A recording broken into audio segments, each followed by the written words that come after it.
In primetime news this evening, new strategies coming this school year to address dismal performances in mathematics. The culprit is on the run. Police respond to appeals for help from buggery victim. And fishers on the North Coast get barrel relief. And good evening and welcome to Primetime News, on air and online at onespotmedia.com. I'm Archibald Gordon. And I'm Janella Precious. A special welcome also to our viewers on TVJ International in the Cayman Islands. Now, with a preview of what's to come in business news, here's Javon Keys.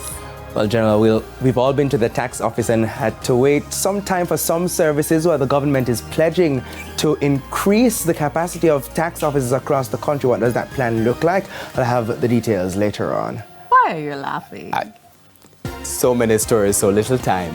But Jermaine Brown has time to tell us what's coming up in Primetime Sports, the big show. Thanks, Archibald. Lots to come, including, another World Cup has started, and this time it's the Women's T20 World Cup, and the West Indies, they'll get into action on Friday. We'll tell you against who a bit later on.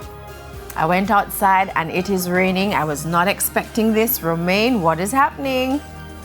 Very isolated. It seems that it's only over the east that we are seeing this significant increase in shower activity. And we also did have some thunderstorms earlier this afternoon across sections of the corporate area. It's stable, fairly stable and dry elsewhere across the island, but we do have more shower and thunderstorm activity in store for tomorrow and for the weekend.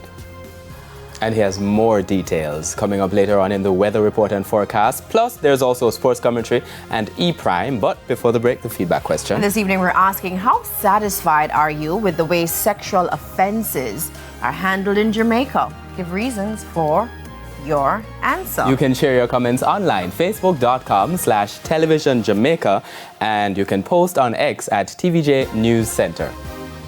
Please stay with us. Primetime News returns after this break.